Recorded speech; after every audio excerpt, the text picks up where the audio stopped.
Nandito tayo ngayon sa INHS Senior High para interviewin ng mga mag-aaral tungkol sa kanilang karahasan sa kanilang Intramurals 2025. Ako si Johanna Gail Capili at tayo ay nandito kasama ang mga estudyante na ito.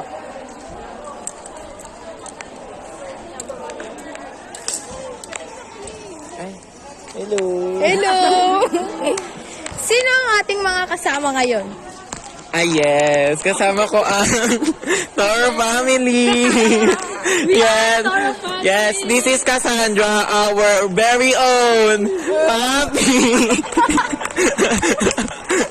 Siyempre, kung may papi, siyempre may paye! Stephanie Coronel! Siyempre, ang aming Mikay!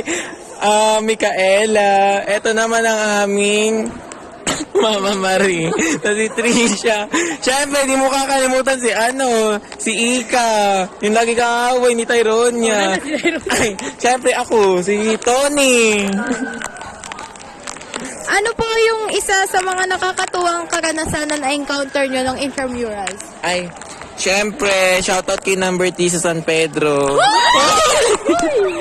Shoutout sa kanya kasi siya talaga yung nagpasa. Piling ko na buntis niya ako eh.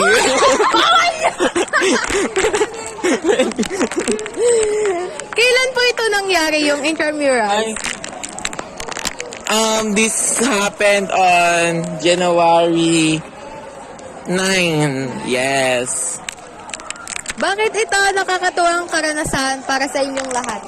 Pogi kaya yung lalaki, no? Siyempre, kasi very handsome siya. Tapos, palo-palo lang, gano'n. Sa inyo naman, sa inyo. Bakit nakakatuwang karanasan to para sa inyo? Kasi ang dami nilang masasarap.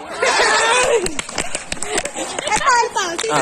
Si Paye. This is Paye, our very own. Bakit nakakatuwa? Ang dami pong pogi. Ayan, pogi guys.